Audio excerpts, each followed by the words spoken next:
ਸਤਿ ਸ੍ਰੀ ਅਕਾਲ। ਤੁਸੀਂ ਦੇਖ ਰਹੇ ਹੋ ਤਖਤ ਪੰਜਾਬ। ਮੈਂ ਆ ਤੁਹਾਡੇ ਨਾਲ ਸੁਖਵਿੰਦਰ ਸਿੰਘ। ਮੇਰੇ ਨਾਲ ਉਗੇ ਸਿਆਸੀ ਮਾਹਰ ਡਾਕਟਰ ਭੀਮਿੰਦਰ ਸਿੰਘ ਮੌਜੂਦ ਨੇ। ਕੁਝ ਵੱਡੀਆਂ ਖਬਰਾਂ ਜੋ ਚੱਲ ਰਹੀਆਂ ਨੇ ਲਗਾਤਾਰ ਪੰਜਾਬ ਦੀ ਸਿਆਸਤ ਨੂੰ ਇਫੈਕਟ ਕਰਦੀਆਂ, ਉਹਨਾਂ ਉੱਤੇ ਚਰਚਾ ਕਰਾਂਗੇ। ਸਭ ਤੋਂ ਪਹਿਲਾਂ ਸ਼ੁਰੂਆਤ ਜਿਹੜੀ ਹੈ ਉਹ ਮੈਂ ਸਾਬਕਾ ਮੁੱਖ ਮੰਤਰੀ ਕੈਪਟਨ ਅਮਰਿੰਦਰ ਸਿੰਘ ਤੋਂ ਕਰਨੀ ਚਾਹਾਂਗਾ। ਉਸ ਤੋਂ ਬਾਅਦ ਮੌਜੂਦਾ ਸਰਕਾਰ ਦੇ ਜੋ ਕੁਝ ਚੱਲ ਰਿਹਾ ਅੰਦਰ ਉਹਦੀ ਗੱਲ ਕਰਾਂਗੇ। ਡਾਕਟਰ ਸਾਹਿਬ, ਪਹਿਲਾਂ ਗੱਲ ਕਿ ਚਰਚਾਵਾਂ ਅਖਬਾਰਾਂ ਦੇ ਵਿੱਚ ਖਬਰਾਂ ਨਸ਼ਰ ਹੋ ਰਹੀਆਂ ਕਿ ਕੈਪਟਨ ਸਾਹਿਬ ਦਿੱਲੀ ਡੇਰੇ ਲਾ ਕੇ ਬੈਠੇ ਨੇ, ਉਹਨਾਂ ਨੂੰ ਉਪ ਰਾਸ਼ਟਰਪਤੀ ਬਣਾਉਣ ਦੀਆਂ ਚਰਚਾਵਾਂ ਚੱਲ ਰਹੀਆਂ। ਬੀਜੇਪੀ ਇਹਦੇ ਉੱਤੇ ਜੋੜ ਤੋੜ ਕਰ ਰਹੀ ਹੈ, ਹਿਸਾਬ ਲਾ ਰਹੀ ਆ ਕਿ ਕਿੱਥੇ ਫਾਇਦਾ ਹੁੰਦਾ ਹੈ ਜੇ ਕਿਸੇ ਘੱਟ ਗਿਣਤੀ ਦੇ ਵਿੱਚੋਂ ਲਿਆ ਕੇ ਕੋਈ ਚਿਹਰਾ ਉੱਥੇ ਬਿਠਾਇਆ ਜਾਂਦਾ ਹੈ। ਪਰ ਕੀ ਕੈਪਟਨ ਅਮਰਿੰਦਰ ਸਿੰਘ ਦੇ ਨਾਲ ਇਹਨਾਂ ਨੂੰ ਕੋਈ ਫਾਇਦਾ ਹੋਏਗਾ? ਇਲੈਕਸ਼ਨ 'ਚ ਤਾਂ ਕੋਈ ਫਾਇਦਾ ਹੋਇਆ ਨਹੀਂ। ਸੁਖਵਿੰਦਰ ਜੀ, ਕੈਪਟਨ ਅਮਰਿੰਦਰ ਸਿੰਘ ਦੀ ਜਿਹੜੀ ਸਿਆਸਤ ਰਹੀ ਹੈ, ਖਾਸ ਤੌਰ ਤੇ ਪਿਛਲੇ 5 ਸਾਲਾਂ ਦੀ ਜੇ ਉਹਨਾਂ ਦੀ ਸਿਆਸਤ ਆਪਾਂ ਦੇਖਦੇ ਹਾਂ ਤਾਂ ਤੁਸੀਂ ਦੇਖੋਗੇ ਕਿ ਉਹਨਾਂ ਨੇ ਪੰਜਾਬ ਨੂੰ ਬੀਜੇਪੀ ਦੇ ਕੋਲ ਔਰ ਮੋਦੀ ਸਾਹਿਬ ਦੇ ਚਰਨਾਂ 'ਚ ਰੱਖਤਾ। ਔਰ ਤੁਸੀਂ ਦੇਖਿਆ ਹੋਵੇਗਾ ਕਿ ਜਿੰਨੇ ਵੀ ਉਹਨਾਂ ਦੇ ਫੈਸਲੇ ਰਹੇ ਨੇ, ਜਿੰਨੇ ਵੀ ਉਹਨਾਂ ਦੇ ਬਿਆਨ ਰਹੇ ਨੇ, ਉਹ ਮੋਦੀ ਔਰ ਬੀਜੇਪੀ ਸਰਕਾਰ ਦੇ ਪੱਖ ਦੇ ਵਿੱਚ ਰਹੇ ਨੇ ਔਰ ਪੰਜਾਬ ਦੇ ਵਿਰੋਧ ਦੇ ਵਿੱਚ ਰਹੇ ਨੇ। ਔਰ ਇਹਦਾ ਨਤੀਜਾ ਵੀ ਉਹਨਾਂ ਨੂੰ ਭੁਗਤਣਾ ਪਿਆ। ਕਾਂਗਰਸ ਨੂੰ ਬਹੁਤ ਦੇਰ ਸਮਝ ਆਈ ਇਸ ਗੱਲ ਦੀ। ਉਦੋਂ ਤੱਕ ਚਿੜੀਆ ਜਿਹੜੀ ਹੈਗੀ ਆ ਉਹ ਖੇਤ ਚੁੱਕ ਚੁੱਕੀ ਸੀਗੀ ਔਰ ਕਾਂਗਰਸ ਨੇ ਚੰਨੀ ਸਾਹਿਬ ਨੂੰ ਅੱਗੇ ਲਿਆਂਦਾ ਬਾਅਦ ਦੇ ਵਿੱਚ, ਪਰ ਚੰਨੀ ਸਾਹਿਬ ਤੋਂ ਵੀ ਉਹ ਗੱਲ ਨਾ ਬਣੀ। ਸੋ ਕਹਿਣ ਦਾ ਮਤਲਬ ਹੈ ਕਿ ਕੈਪਟਨ ਅਮਰਿੰਦਰ ਸਿੰਘ ਹੋਰਾਂ ਨੇ ਜਿਹੜਾ ਹੈਗਾ ਚਾਹੇ ਕਾਂਗਰਸ ਦੇ ਨਾਲ ਵੀ ਧੋਖਾ ਕੀਤਾ, ਪੰਜਾਬ ਦੇ ਨਾਲ ਵੀ ਧੋਖਾ ਕੀਤਾ, ਪੰਜਾਬੀਆਂ ਦੇ ਨਾਲ ਵੀ ਧੋਖਾ ਕੀਤਾ ਔਰ 25-75 ਦੀ ਗੇਮ ਜਿਹੜੀ ਗੱਲ ਕਰਦੇ ਸੀ ਲਗਾਤਾਰ ਨਵਜੋਤ ਸਿੰਘ ਸਿੱਧੂ, ਉਹ ਸੱਚ ਹੁੰਦੀ ਦਿਖਾਈ ਦਿੱਤੀ ਕਾਂਗਰਸ ਨੂੰ। ਔਰ ਨਤੀਜਾ ਆਪਾਂ ਦੇਖਿਆ ਕਿ ਕਾਂਗਰਸ ਦਾ ਵੀ ਉਹਨਾਂ ਨੇ ਭੋਗ ਪਵਾਇਆ। ਔਰ ਇਸੇ ਤਰ੍ਹਾਂ ਬੀਜੇਪੀ, ਜਿਵੇਂ ਤੁਸੀਂ ਕਹਿ ਰਹੇ ਹੋ, ਬੀਜੇਪੀ ਨਾਲ ਵੀ ਰਲ ਕੇ ਜਿਹੜਾ ਹੈਗਾ ਉਹ ਕੋਈ ਸੀਟ ਨਾ ਕੱਢ ਸਕੇ ਔਰ ਆਪਣੀ ਸੀਟ ਵੀ, ਜਿਹਨੂੰ ਪਟਿਆਲੇ ਦੇ ਵਿੱਚ ਕਿਹਾ ਜਾਂਦਾ ਸੀਗਾ ਕਿ ਮੇਰੇ ਹੁਕਮ ਤੋਂ ਬਿਨਾ ਪੱਤਾ ਨਹੀਂ ਝੂਲਦਾ ਇੱਥੇ, ਉਹ ਵੀ ਸੀਟ ਉਹ ਹਾਰ ਗਏ। ਬੇਸ਼ੱਕ ਉਹਨਾਂ ਨੇ ਕੱਟਾ ਵੀ ਦਾਨ ਕੀਤਾ, ਪਤਾ ਨਹੀਂ ਹੋਰ ਕੀ ਕੀ ਕੁਝ ਕੀਤਾ ਹੋਏਗਾ। ਸੋ ਕਹਿਣ ਦਾ ਮਤਲਬ ਕੁੱਲ ਮਿਲਾ ਕੇ ਕੋਸ਼ਿਸ਼ ਇਹੀ ਹੈ ਆਪਣਾ ਕਿ ਕੈਪਟਨ ਅਮਰਿੰਦਰ ਸਿੰਘ ਨਾ ਤਾਂ ਆਪਣੀ ਸੀਟ ਬਚਾ ਸਕੇ, ਨਾ ਬੀਜੇਪੀ ਨੂੰ ਬਚਾ ਸਕੇ। ਹੁਣ ਉਹ ਭਾਰਤ ਦੇ ਉਪ ਰਾਸ਼ਟਰਪਤੀ ਲੱਗ ਕੇ ਕੀ ਉਹ ਭਾਰਤ ਦੇ ਲਈ ਕੀ ਕਰ ਸਕਦੇ ਨੇ, ਬੀਜੇਪੀ ਦੇ ਲਈ ਕੀ ਕਰ ਸਕਦੇ ਨੇ, ਇਹ ਹੁਣ ਸਮਾਂ ਦੱਸੇਗਾ। ਪਰ ਮੈਨੂੰ ਨਹੀਂ ਲੱਗਦਾ, ਜਿਵੇਂ ਤੁਸੀਂ ਕਿਹਾ ਹੈ, ਕਿ ਉਹ ਪੰਜਾਬ ਦਾ ਜਾਂ ਹਿੰਦੁਸਤਾਨ ਦਾ ਜਾਂ ਬਾਕੀ ਲੋਕਾਂ ਦਾ ਕੋਈ ਫਾਇਦਾ ਕਰਦੇ ਨਜ਼ਰ ਆਉਣਗੇ। ਹਾਂ, ਆਪਣਾ ਫਾਇਦਾ ਜ਼ਰੂਰ ਕਰਨਗੇ। ਜਿਹੜੀਆਂ ਗੱਲਾਂ ਸੋਚ ਕੇ ਉਹਨਾਂ ਨੇ ਬੀਜੇਪੀ ਦੇ ਨਾਲ ਸਾਂਝ ਪਾਈ ਸੀ, ਮੋਦੀ ਦੇ ਸਾਹਿਬ ਦੇ ਨਾਲ ਸਾਂਝ ਪਾਈ ਸੀਗੀ, ਉਹ ਇਸੇ ਲਈ ਪਾਈ ਸੀ ਕਿਉਂਕਿ ਕੁਝ ਨਾ ਕੁਝ ਉਹ ਚਾਹੁੰਦੇ ਸੀ। ਇਹ ਦਿਲ ਮੰਗੇ ਮੋਰ, ਇਹ ਇਦਾਂ ਦੀਆਂ ਗੱਲਾਂ ਉਹਨਾਂ ਦੇ ਵਿੱਚ ਆ ਰਹੀਆਂ ਸੀਗੀਆਂ। ਔਰ ਲੋਕ ਉਦੋਂ ਵੀ ਸਮਝ ਰਹੇ ਸੀਗੇ ਕਿ ਕੈਪਟਨ ਸਾਹਿਬ ਕੋਈ ਵੱਡੀ ਜਿਹੜੀ ਹੈਗੀ ਆ ਪੋਸਟ ਦੇ ਉੱਤੇ ਨਜ਼ਰ ਰੱਖੀ ਹੋਈ ਆ ਉਹਨਾਂ ਨੇ, ਔਰ ਉਹ ਪੋਸਟ ਜਿਹੜੀ ਹੈਗੀ ਆ ਹੁਣ ਨਜ਼ਰ ਆ ਰਹੀ ਹੈ। ਔਰ ਜੇਕਰ ਇਹ ਮਿਲਦੀ ਹੈ, ਜੇਕਰ ਬੀਜੇਪੀ ਉਹਨਾਂ ਨੂੰ ਐਜ਼ ਏ, ਜਿਵੇਂ ਤੁਸੀਂ ਕਿਹਾ ਕਿ ਮਿਨੋਰਿਟੀ ਦੇ ਤੌਰ ਤੇ, ਇੱਕ ਚਿਹਰੇ ਦੇ ਤੌਰ ਤੇ ਲੈ ਕੇ ਆਉਂਦੀ ਹੈ, ਤਾਂ ਲਾਜ਼ਮੀ ਤੌਰ ਤੇ ਉਹਨਾਂ ਦਾ ਫਾਇਦਾ ਤਾਂ ਜ਼ਰੂਰ ਹੋ ਸਕਦਾ ਹੈ। ਨਾ ਉਹ ਮਾਈਨੋਰਿਟੀਜ਼ ਦਾ ਫਾਇਦਾ ਹੈ, ਨਾ ਉਹ ਸਿੱਖਾਂ ਦਾ ਉਹਦੇ ਵਿੱਚ ਫਾਇਦਾ ਹੋਏਗਾ, ਔਰ ਆਪਣਾ ਫਾਇਦਾ ਹੀ ਕੈਪਟਨ ਸਾਹਿਬ ਕਰਦੇ ਨਜ਼ਰ ਆਉਣਗੇ। ਸੋ ਇਸ ਕਰਕੇ ਮੈਂ ਇਹੀ ਕਹਾਂਗੇ ਕਿ ਬੀਜੇਪੀ ਨੂੰ ਚਾਹੀਦਾ ਹੈ ਕਿ ਉਹ ਸੋਚ ਸਮਝ ਕੇ ਆਪਣਾ ਚਿਹਰਾ ਜਿਹੜਾ ਹੈਗਾ ਅੱਗੇ ਲੈ ਕੇ ਆਵੇ। ਹਾਂ, ਜੇਕਰ ਉਹਨਾਂ ਨੂੰ ਰਿਵਾਰਡ ਦੇਣਾ ਹੈ, ਜੇਕਰ ਉਹਨਾਂ ਨੂੰ ਇਸ ਗੱਲ ਦਾ ਇਨਾਮ ਦੇਣਾ ਹੈ ਕਿ ਉਹਨਾਂ ਨੇ ਕਾਂਗਰਸ ਨੂੰ ਖਤਮ ਕਰਨ ਦੀ ਪੂਰੀ ਜਿਹੜੀ ਹੈਗੀ ਹੈ ਤਨਦੇਹੀ ਦੇ ਨਾਲ ਜ਼ੋਰ ਲਾਇਆ ਹੈ, ਔਰ ਉਹਦਾ ਰਿਵਾਰਡ ਜਿਹੜਾ ਹੈਗਾ ਜ਼ਰੂਰ ਦਿੱਤਾ ਜਾ ਸਕਦਾ ਹੈ ਔਰ ਰਿਵਾਰਡ ਉਹਨਾਂ ਨੂੰ ਮਿਲ ਸਕਦਾ ਹੈ। ਉਪ ਰਾਸ਼ਟਰਪਤੀ ਵੀ ਬਣ ਸਕਦੇ ਨੇ ਉਹ। ਪਰ ਇਹਦੇ ਨਾਲ ਮੈਂ ਫੇਰ ਕਹਾਂਗਾ, ਨਾ ਪੰਜਾਬ ਦਾ, ਨਾ ਪੰਜਾਬੀਅਤ ਦਾ, ਨਾ ਪੰਜਾਬੀ ਦਾ ਭਲਾ ਹੋਣ ਦੀਆਂ ਕੋਈ ਸੰਭਾਵਨਾਵਾਂ ਨਜ਼ਰ ਨਹੀਂ ਆਉਂਦੀਆਂ ਸੁਖਵਿੰਦਰ ਜੀ। ਜੀ ਬਿਲਕੁਲ, ਕਿਉਂਕਿ ਬੀਜੇਪੀ ਵੀ ਆਪਣਾ ਲੌਂਗ ਟਰਮ ਦੇ ਵਿੱਚ ਸੋਚਦੀ ਹੈ ਕਿ ਜੇ ਇੱਕ ਵਾਰੀ ਪੱਤਾ ਖੇਡਤਾ ਉਹਦਾ ਸਾਨੂੰ ਨੈਸ਼ਨਲ ਪੱਧਰ ਦੇ ਉੱਤੇ ਕਿੱਥੇ ਕੀ ਫਾਇਦਾ ਹੋਣਾ। ਘੱਟ ਗਿਣਤੀਆਂ ਦੇ ਵਿੱਚ ਸਿੱਖਾਂ ਦੇ ਮਸਲਿਆਂ ਨੂੰ ਲੈ ਕੇ ਤੇ ਸਿੱਖਾਂ ਦੇ ਵਿੱਚ ਕੈਪਟਨ ਅਮਰਿੰਦਰ ਸਿੰਘ ਦਾ ਪ੍ਰਭਾਵ ਕਿੱਦਾਂ ਦਾ ਰਿਹਾ, ਉਹ ਬੇਅਦਬੀ ਵਾਲੇ ਮਸਲਿਆਂ ਨੇ ਦੱਸਿਆ। ਇਹ ਸਾਰਾ ਕੁਝ ਜਿਹੜਾ ਗੁਟਕਾ ਸਾਹਿਬ ਹੱਥ 'ਚ ਫੜ ਕੇ ਸੋਹਾਂ ਚੁੱਕਣੀਆਂ ਤੇ ਬਾਅਦ ਦੇ ਵਿੱਚ ਉਹਦੇ ਉੱਤੇ ਐਕਸ਼ਨ ਨਾ ਲਿਆ ਜਾਣਾ, ਇਹ ਸਭ ਦੇ ਸਾਹਮਣੇ ਹੈ। ਹੁਣ ਬੀਜੇਪੀ ਇਹਦੇ ਉੱਤੇ ਕੀ ਸੋਚਦੀ ਹੈ, ਬੜੇ ਸਵਾਲ ਨੇ। ਅਗਲੀ ਗੱਲ ਜਿਹੜੀ ਮੌਜੂਦਾ ਸਰਕਾਰ ਦੀ ਧਰਮ ਤੇ ਆਧਾਰਿਤ ਜਿਹੜੀ ਸਿਆਸਤ ਹੁੰਦੀ ਹੈ, ਆਮ ਆਦਮੀ ਪਾਰਟੀ ਕਹਿੰਦੀ ਸੀ ਕਿ ਅਸੀਂ ਕਰਨੀ ਨਹੀਂ। ਮੁੱਖ ਮੰਤਰੀ ਭਗਵੰਤ ਸਿੰਘ ਮਾਨ ਨੇ ਕਹਿੰਦੇ ਬੜੀ ਕਾਹਲੀ ਦੇ ਵਿੱਚ ਆ ਕੇ ਐਲਾਨ ਕਰਤਾ ਕਿ ਸ਼੍ਰੋਮਣੀ ਕਮੇਟੀ ਸਾਨੂੰ ਇਜਾਜ਼ਤ ਦੇਵੇ, ਜੇ ਉਹ ਹੁਕਮ ਕਰੇ ਤੇ ਅਸੀਂ ਉਹਨਾਂ ਅੱਗੇ ਬੇਨਤੀ ਕਰਦੇ ਹਾਂ ਕਿ ਅਸੀਂ ਜਿਹੜਾ ਗੁਰਬਾਣੀ ਦਾ ਪ੍ਰਚਾਰ ਹੈ ਉਹ ਜਿਸ ਤਰੀਕੇ ਨਾਲ ਉਹ ਕਰਨਾ ਚਾਹੁੰਦੇ ਨੇ, ਚੈਨਲਾਂ ਜ਼ਰੀਏ ਜਾਂ ਖੁੱਲਾ ਕਰਨਾ YouTube ਜ਼ਰੀਏ ਜਾਂ ਹੋਰ ਸੋਸ਼ਲ ਮੀਡੀਆ ਜ਼ਰੀਏ, ਅਸੀਂ ਉਹਨਾਂ ਨੂੰ ਸਹਿਯੋਗ ਦੇਵਾਂਗੇ। ਇਹ ਅਚਾਨਕ ਕਿਸ ਤਰ੍ਹਾਂ ਸੁੱਝ ਗਿਆ? ਤੇ ਉਧਰੋਂ ਜਵਾਬ ਵੀ ਆ ਗਿਆ ਸ਼੍ਰੋਮਣੀ ਕਮੇਟੀ ਵਾਲਿਆਂ ਦਾ, ਕਹਿੰਦੇ ਤੁਸੀਂ ਧਰਮ ਦੇ ਮਾਮਲਿਆਂ 'ਚ ਦਖਲਅੰਦਾਜ਼ੀ ਨਾ ਕਰੋ, ਅਸੀਂ ਆਪਣੇ ਆਪ ਸਭ ਕੁਝ ਕਰ ਲਵਾਂਗੇ। ਸੁਖਵਿੰਦਰ ਜੀ ਦੇਖੋ, ਜਦੋਂ 10 ਸਾਲ ਅਕਾਲੀ ਦਲ ਔਰ ਬੀਜੇਪੀ ਦੀ ਸਰਕਾਰ ਰਹੀ ਹੈ, ਉਹਨਾਂ 10 ਸਾਲਾਂ ਦੇ ਵਿੱਚ ਜਿਹੜੇ ਆਪਾਂ ਕਹਿ ਸਕਦੇ ਹਾਂ ਕਿ ਹਰਿਮੰਦਰ ਸਾਹਿਬ ਤੋਂ ਜੋ ਗੁਰਬਾਣੀ ਦਾ ਪ੍ਰਸਾਰਣ ਹੁੰਦਾ ਸੀਗਾ, ਉਹ ਇੱਕੋ ਹੀ ਲਗਭਗ ਇੱਕੋ ਹੀ ਚੈਨਲ ਜਿਹੜਾ ਸੀਗਾ ਉਹਨੂੰ ਡੀਲ ਕਰਦਾ ਸੀ। ਉਹ ਸੀ ਚੈਨਲ ਪੀਟੀਸੀ ਚੈਨਲ। ਯਾਨੀ ਕਿ ਆਪਾਂ ਸਾਰੇ ਜਾਣਦੇ ਆ ਕਿ ਪੀਟੀਸੀ ਚੈਨਲ ਔਰ ਅਕਾਲੀ ਦਲ ਬਾਦਲ ਦਾ ਕੀ ਸੰਬੰਧ ਹੈ, ਇਹਦੇ ਬਾਰੇ ਸਾਰੇ ਪੰਜਾਬੀਆਂ ਨੂੰ ਪਤਾ ਹੈ। ਸੋ ਇਸ ਕਰਕੇ ਇਸ ਚੀਜ਼ ਨੂੰ ਤੋੜਨ ਦੀ ਲੋੜ ਸੀਗੀ ਔਰ ਭਗਵੰਤ ਮਾਨ ਜੀ ਨੂੰ ਲੱਗਦਾ ਸੀਗਾ ਕਿ ਇੱਕੋ ਚੈਨਲ ਦੀ ਮੋਨੋਪੋਲੀ ਕਿਉਂ ਹੋਵੇ। ਇਹ ਜਿਹੜੀ ਹੈਗੀ ਹੈ ਕੋਈ ਇਹ ਤਾਂ ਹੈ ਨਹੀਂ ਕਿ ਅਕਾਲੀ ਦਲ ਔਰ ਬਾਕੀ ਜਿਹੜੇ ਆਪਾਂ ਕਹਿ ਸਕਦੇ ਹਾਂ ਕਿ ਚਾਹੇ ਉਹ ਬਾਦਲ ਸਾਹਿਬ ਨੇ ਜਾਂ ਛੋਟੇ ਬਾਦਲ ਸਾਹਿਬ ਨੇ, ਵੱਡੇ ਬਾਦਲ ਸਾਹਿਬ ਨੇ, ਕਿ ਉਹਨਾਂ ਦੀ ਮੋਨੋਪੋਲੀ ਹੀ ਰਹਿਣੀ ਚਾਹੀਦੀ ਹੈ। ਸੋ ਕਹਿਣ ਦਾ ਮਤਲਬ ਹੈ ਕਿ ਉਸ ਮੋਨੋਪੋਲੀ ਨੂੰ ਤੋੜਨ ਦੀ ਕੋਸ਼ਿਸ਼ ਕਰਦੇ ਨਜ਼ਰ ਆ ਰਹੇ ਨੇ ਭਗਵੰਤ ਮਾਨ ਜੀ। ਔਰ ਉਹਨਾਂ ਨੇ ਇਹੀ ਗੱਲ ਕਹੀ ਹੈ ਕਿ ਭਾਈ ਜਿਹੜੀ ਸ਼੍ਰੀ ਹਰਿਮੰਦਰ ਸਾਹਿਬ ਦੇ ਵਿੱਚੋਂ ਜੋ ਬਾਣੀ ਦਾ ਪ੍ਰਸਾਰਣ ਹੁੰਦਾ ਹੈ ਤਾਂ ਉਹਦੀ ਜ਼ਿੰਮੇਵਾਰੀ ਸਰਕਾਰ ਨੂੰ ਵੀ ਦੇਣੀ ਚਾਹੀਦੀ ਹੈ। ਪੰਜਾਬ ਸਰਕਾਰ ਕੋਈ ਇੱਕ ਪਾਰਟੀ ਦੀ ਤਾਂ ਸਰਕਾਰ ਹੈ ਨਹੀਂ, ਇਹ ਸਾਰੇ ਸਾਂਝੀ ਜਿਹੜੀ ਹੈਗੀ ਹੈ ਸਰਕਾਰ ਹੈ ਸਾਰੇ ਪੰਜਾਬੀਆਂ ਦੀ। ਹਾਂ, ਤੁਹਾਡੀ ਪਾਰਟੀ ਦੀ ਜ਼ਰੂਰ ਹੋ ਸਕਦੀ ਹੈ, ਮੈਂ ਇਹ ਨਹੀਂ ਕਹਿੰਦਾ ਕਿ ਆਮ ਆਦਮੀ ਪਾਰਟੀ ਦੀ ਸਰਕਾਰ ਹੈ, ਪਰ ਜਦੋਂ ਤੁਸੀਂ ਮੁੱਖ ਮੰਤਰੀ ਬਣ ਜਾਂਦੇ ਹੋ ਤਾਂ ਇਹਦਾ ਮਤਲਬ ਇਹ ਨਹੀਂ ਕਿ ਤੁਸੀਂ ਸਿਰਫ ਤੇ ਸਿਰਫ ਆਮ ਆਦਮੀ ਪਾਰਟੀ ਵਾਲਿਆਂ ਦੇ ਮੁੱਖ ਮੰਤਰੀ ਹੋ। ਤੁਸੀਂ ਇਹਦਾ ਮਤਲਬ ਹੈ ਕਿ ਸਾਰੇ ਸਾਂਝੇ ਤੌਰ ਤੇ ਸਭ ਦੇ ਮੁੱਖ ਮੰਤਰੀ ਹੋ। ਉਹਦੇ ਵਿੱਚ ਹਿੰਦੂ ਵੀ ਨੇ, ਉਹਦੇ ਵਿੱਚ ਸਿੱਖ ਵੀ ਨੇ, ਉਹਦੇ ਵਿੱਚ ਦਲਿਤ ਵੀ ਨੇ, ਉਹਦੇ ਵਿੱਚ ਬਾਕੀ ਭਾਈਚਾਰੇ ਵੀ ਨੇ। ਜਦੋਂ ਤੁਸੀਂ ਇਦਾਂ ਦੇਖਦੇ ਹੋ, ਮੈਨੂੰ ਲੱਗਦਾ ਹੈ ਤਾਂ ਲਾਜ਼ਮੀ ਤੌਰ ਤੇ ਭਗਵੰਤ ਮਾਨ ਹੋਰਾਂ ਦਾ ਜਿਹੜਾ ਬਿਆਨ ਆਇਆ ਕਿ ਭਾਈ ਗੁਰਬਾਣੀ ਦੇ ਉੱਤੇ ਸਾਰੇ ਧਰਮਾਂ ਦਾ, ਸਾਰੇ ਲੋਕਾਂ ਦਾ ਜਿਹੜਾ ਹੈਗਾ ਉਹਨਾਂ ਦਾ ਹੱਕ ਬਣਦਾ ਹੈ ਕਿ ਉਹ ਸੁਣ ਸਕਣ। ਔਰ ਉਹਦੀ ਜ਼ਿੰਮੇਵਾਰੀ ਕਿਹਾ ਕਿ ਮੈਂ ਜਿਹੜੇ ਹੈਗੇ ਸਾਡੀ ਸਰਕਾਰ ਜਿਹੜੀ ਹੈਗੀ ਜ਼ਿੰਮੇਵਾਰੀ ਲਵੇਗੀ ਔਰ ਜੇਕਰ ਐਸਜੀਪੀਸੀ ਚਾਹੁੰਦੀ ਹੈ ਤਾਂ ਉਹਦੇ ਵਿੱਚ ਉਹਨਾਂ ਨੇ ਕਿਹਾ ਕਿ ਅਸੀਂ ਜ਼ਰੂਰ ਹੈਲਪ ਕਰਾਂਗੇ। ਔਰ ਐਸਜੀਪੀਸੀ ਨੂੰ ਵੀ ਚਾਹੀਦਾ, ਮੈਂ ਇਹੀ ਕਹਾਂਗਾ ਕਿ ਉਹ ਸਿਰਫ ਤੇ ਸਿਰਫ ਅਕਾਲੀ ਦਲ ਬਾਦਲ ਦਾ ਜਿਹੜਾ ਹੈਗਾ ਤੋਤਾ ਨਾ ਬਣੇ, ਉਹਨਾਂ ਦੀਆਂ ਗੱਲਾਂ ਦੇ ਵਿੱਚ ਨਾ ਆਵੇ। ਉਹ ਵੀ ਸਿੱਖਾਂ ਦੀ, ਸਾਰੇ ਸਮੁੱਚੇ ਸਿੱਖਾਂ ਦੀ, ਉਹ ਕੱਲੇ ਅਕਾਲੀ ਦਲ ਬਾਦਲ ਦੀ ਐਸਜੀਪੀਸੀ ਨਹੀਂ ਹੈ, ਕੱਲੀ ਅਕਾਲੀਆਂ ਦੀ ਐਸਜੀਪੀਸੀ ਨਹੀਂ ਹੈ, ਸਮੁੱਚੇ ਸਿੱਖਾਂ ਦੀ ਐਸਜੀਪੀਸੀ ਹੈ। ਔਰ ਸਮੁੱਚੇ ਸਿੱਖਾਂ ਦੀਆਂ ਭਾਵਨਾਵਾਂ ਨੂੰ ਮੱਦੇ ਨਜ਼ਰ ਰੱਖ ਕੇ ਉਹਨਾਂ ਨੂੰ ਇਹ ਗੱਲ ਜਿਹੜੀ ਹੈਗੀ ਹੈ ਸਰਕਾਰ ਤੋਂ ਮਦਦ ਲੈਣੀ ਚਾਹੀਦੀ ਹੈ, ਹੈਲਪ ਲੈਣੀ ਚਾਹੀਦੀ ਹੈ, ਖੁੱਲ੍ਹਦਿਲੀ ਜਿਹੜੀ ਹੈਗੀ ਅਪਣਾਉਣੀ ਚਾਹੀਦੀ ਹੈ ਤਾਂ ਕਿ ਬਾਣੀ ਦਾ ਪ੍ਰਚਾਰ ਔਰ ਪ੍ਰਸਾਰ ਹੋ ਸਕੇ। ਸੁਖਵਿੰਦਰ ਜੀ, ਡਾਕਟਰ ਸਾਹਿਬ, ਤੁਸੀਂ ਸਮਝਦੇ ਨਹੀਂ ਕਿ ਜੇ ਇਹ ਸਿੱਖਾਂ ਦੀ ਹਮਦਰਦੀ ਬਟੋਰਨਾ ਚਾਹੁੰਦੀ ਹੈ ਸਰਕਾਰ, ਤਾਂ ਬੇਅਦਬੀ ਵਾਲੇ ਮਸਲਿਆਂ ਦੇ ਵਿੱਚ ਛੇਤੀ ਇਨਸਾਫ ਕਰ ਦਿੱਤਾ ਜਾਵੇ। ਉੱਥੇ ਉਹ ਧਰਨਾ ਲਾ ਕੇ ਬੈਠੇ, ਇਹਨਾਂ ਨੇ ਆਪਣੇ ਵੱਲੋਂ ਇੱਕ ਵਕੀਲਾਂ ਦੀ ਕਮੇਟੀ ਭੇਜੀ, ਉਹਨਾਂ ਨੇ ਕਿਹਾ ਕਿ 3 ਦਿਨਾਂ ਦੇ ਵਿੱਚ ਦੱਸਾਂਗੇ। ਪਰ ਜਿਹੜੇ ਮਸਲਿਆਂ ਦੀ ਇਹ ਗੱਲ ਕਰਦੇ ਸੀ ਕਿ 24 ਘੰਟਿਆਂ ਦੇ ਵਿੱਚ ਹੱਲ ਹੋਣ ਵਾਲੇ ਨੇ, ਉਹ ਕੁੰਵਰ ਵਿਜੇ ਪ੍ਰਤਾਪ ਉਹਨਾਂ ਦੀ ਰਿਪੋਰਟ ਹੈ, ਜਾਂ ਹੋਰ ਸਿੱਖਾਂ ਨਾਲ ਜੁੜੇ ਬੜੇ ਮਸਲੇ ਨੇ ਪੰਜਾਬ ਦੇ ਵਿੱਚ, ਉਹਨਾਂ ਦੇ ਵੱਲ ਵਧੇ, ਉਹਨਾਂ ਨੂੰ ਹੱਲ ਕੀਤਾ ਜਾਵੇ, ਬਜਾਏ ਇਸ ਦੇ ਕਿ ਧਰਮ ਦੇ ਮਾਮਲਿਆਂ ਦੇ ਵਿੱਚ ਦਖਲਅੰਦਾਜ਼ੀ ਹੋਵੇ। ਨਹੀਂ ਤਾਂ ਫਿਰ ਲੋਕ ਤਾਂ ਸਵਾਲ ਚੁੱਕਣਗੇ। ਸੁਖਵਿੰਦਰ ਜੀ, ਲੋਕ ਤਾਂ ਉਦੋਂ ਸਵਾਲ ਵੀ ਚੁੱਕਦੇ ਸੀ ਜਦੋਂ 5 ਸਾਲ ਲਗਾਤਾਰ ਆਪਾਂ ਸਾਰੇ ਜਾਣਦੇ ਹਾਂ, ਜਿਵੇਂ ਤੁਸੀਂ ਵੀ ਗੱਲ ਕੀਤੀ ਹੈ ਕਿ ਕੈਪਟਨ ਅਮਰਿੰਦਰ ਸਿੰਘ ਜੀ ਪਹਿਲਾਂ ਮੁੱਖ ਮੰਤਰੀ ਰਹੇ, ਫਿਰ ਚੰਨੀ ਸਾਹਿਬ ਰਹੇ। ਯਾਨੀ ਕਿ ਉਦੋਂ ਵੀ ਜਿਹੜੇ ਨੇ ਲੋਕਾਂ ਨੇ ਸਵਾਲ ਚੁੱਕੇ। ਉਦੋਂ ਵੀ ਅਸੀਂ ਇਹੀ ਗੱਲ ਕਹਿੰਦੇ ਰਹੇ ਕਿ ਸਿਆਸਤ ਇਦਾਂ ਦੇ ਮਸਲਿਆਂ ਤੇ ਨਹੀਂ ਹੋਣੀ ਚਾਹੀਦੀ ਔਰ ਇਹ ਮਸਲੇ ਜਿਹੜੇ ਨੇ ਜਲਦੀ ਹੱਲ ਹੋਣੇ ਚਾਹੀਦੇ ਨੇ। ਪਰ ਮੈਂ ਇੱਥੇ ਇਹ ਗੱਲ ਜ਼ਰੂਰ ਕਹਾਂਗਾ, ਹਜੇ ਲਗਭਗ 1 ਮਹੀਨਾ ਵੀ ਜਿਹੜਾ ਹੈਗਾ ਨਹੀਂ ਹੋਇਆ ਸਰਕਾਰ ਬਣੀ ਨੂੰ, ਲਗਭਗ 20 ਦਿਨ ਹੋਏ ਨੇ।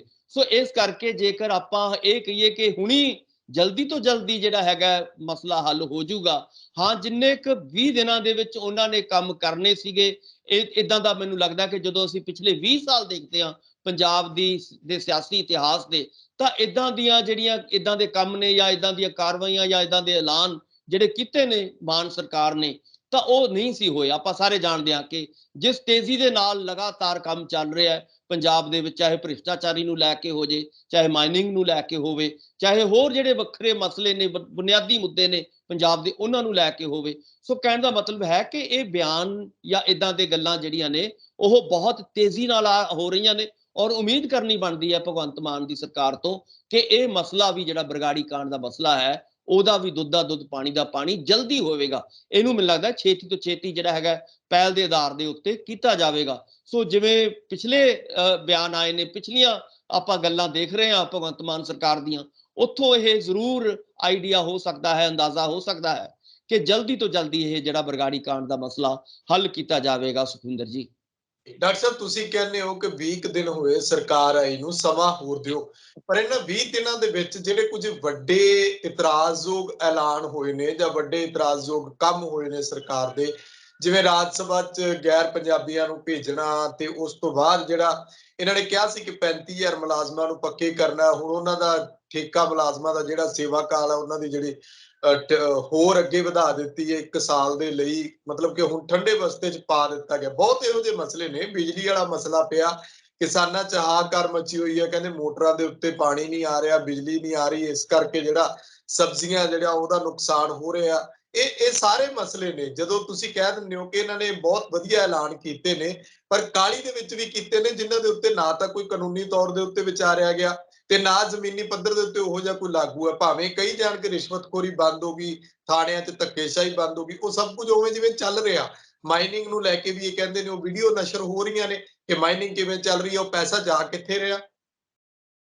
ਸੁਖਵਿੰਦਰ ਜੀ ਦੇਖੋ, ਜੇ ਆਪਾਂ ਕਹੀਏ ਕਿ 75 ਸਾਲਾਂ ਦਾ ਜੋ ਰੋਲ ਕਚੋਲ ਪਿਆ ਆਜ਼ਾਦੀ ਤੋਂ ਬਾਅਦ, ਉਹ ਤੁਹਾਨੂੰ ਮਿੰਟਾਂ ਸਕਿੰਟਾਂ ਦੇ ਵਿੱਚ ਹੀ ਖਤਮ ਹੋ ਜਾਊਗਾ, ਇਹ ਕਦੇ ਵੀ ਸੰਭਵ ਨਹੀਂ ਹੈ। ਕਦੇ ਵੀ ਮੈਨੂੰ ਨਹੀਂ ਲੱਗਦਾ ਕਿ ਨਾ ਤਾਂ ਆਮ ਆਦਮੀ ਪਾਰਟੀ ਨੇ ਇਹ ਗੱਲ ਕਦੇ ਕਹੀ ਸੀਗੀ ਕਿ ਅਸੀਂ ਜੀ ਜਿਹੜਾ ਹੈਗਾ ਜਾਦੂ ਦੀ ਛੜੀ ਨਾਲ ਸਾਰਾ ਕੁਝ ਸੈੱਟ ਕਰ ਦਾਂਗੇ। ਹਾਂ, ਪਰ ਜਿੱਥੋਂ ਤੱਕ ਨੀਤ ਔਰ ਨੀਤੀ ਦਾ ਸਵਾਲ ਹੈ, ਉੱਥੋਂ ਤੁਸੀਂ ਅੰਦਾਜ਼ਾ ਲਾ ਸਕਦੇ ਹੋ ਕਿ ਜਿਹੜੇ ਭਗਵੰਤ ਮਾਨ ਹੋਰਾਂ ਵੱਲੋਂ ਜੋ ਇਮਾਨਦਾਰੀ ਦੇ ਨਾਲ ਜਿਹੜੀਆਂ ਗੱਲਾਂ ਕੀਤੀਆਂ ਜਾ ਰਹੀਆਂ ਨੇ, ਐਲਾਨ ਕੀਤੇ ਜਾ ਰਹੇ ਨੇ, ਉਹਦੇ ਉੱਤੇ ਸਾਨੂੰ ਹਜੇ ਘੱਟੋ ਘੱਟ ਅਜੇ ਫਿਲਹਾਲ ਸ਼ੱਕ ਨਹੀਂ ਕਰਨਾ ਚਾਹੀਦਾ। ਹਜੇ ਸਮਾਂ ਸਾਨੂੰ ਦੇਣਾ ਚਾਹੀਦਾ ਹੈ। ਸਾਨੂੰ ਵੀ ਐਜ਼ ਏ ਪੰਜਾਬੀ ਇੱਕ ਨਾਗਰਿਕ ਹੋਣ ਦੇ ਨਾਤੇ ਸਾਨੂੰ ਚਾਹੀਦਾ ਹੈ ਕਿ ਸਰਕਾਰ ਨੂੰ ਸਹੀ ਤਰੀਕੇ ਨਾਲ ਕੰਮ ਕਰਨ ਦਾ ਮੌਕਾ ਸਾਨੂੰ ਜ਼ਰੂਰ ਦੇਣਾ ਚਾਹੀਦਾ। ਸੋ ਇਸ ਕਰਕੇ ਮੈਂ ਇਹੀ ਕਹਾਂਗਾ ਕਿ ਐਲਾਨ ਬੇਸ਼ੱਕ ਕੀਤੇ ਜਾ ਰਹੇ ਨੇ, ਬੇਸ਼ੱਕ ਹੋ ਸਕਦਾ ਹੈ ਕਿ ਕੁਝ ਥਾਣਿਆਂ ਦੇ ਵਿੱਚ ਉਹ ਗੱਲਾਂ ਜਿਹੜੀਆਂ ਨੇ ਪਹਿਲਾਂ ਵਾਂਗ ਹੀ ਹੁੰਦੀਆਂ ਰਹਿਣ,